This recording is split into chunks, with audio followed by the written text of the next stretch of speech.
By this time, it was Halloween, and my best friend, who knew about everything that was going on, she was just telling me, you guys, you got to get out of this. You got to get out of this. And I wasn't listening to her. I was like so in love with him. I thought that, I was pregnant with his child, and I was like, no, he can't be doing this. One night during all of this, he had stayed over, and the next morning, his wife was on my front porch, and I was like, why are you here? Why are you knocking on the door? And she was like, it's my child's birthday tomorrow, and he's supposed to come and help. And again, reiterated the fact that she truly was, quote unquote, crazy.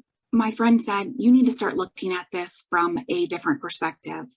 You need to start looking at this, that maybe he's actually just lying to his wife, and you are actually in a relationship with a man who has no intentions of getting divorced. As it so happens, he was in the military, and one of the guys who was in his unit actually lived in my neighborhood. The wife of the guy was friends with the wife of Craig. Eventually, it got to her that he was spending the night, that he was over at my house in the mornings and the evenings and the afternoons.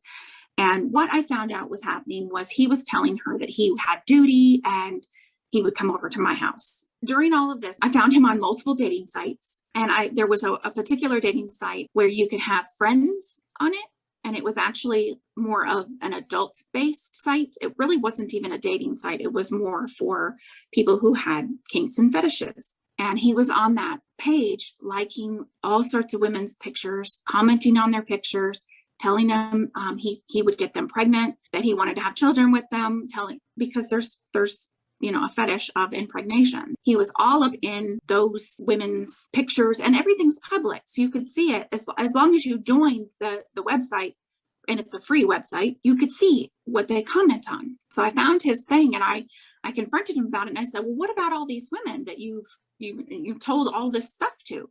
Oh, that's just me being funny, and he brushed it off. And I was like, no. It eventually got to the point where the woman in the neighborhood told the wife, and the wife actually came back over and confronted me. Because all the previous dealings that I had with her, they were not good experiences. I did not want to talk to her.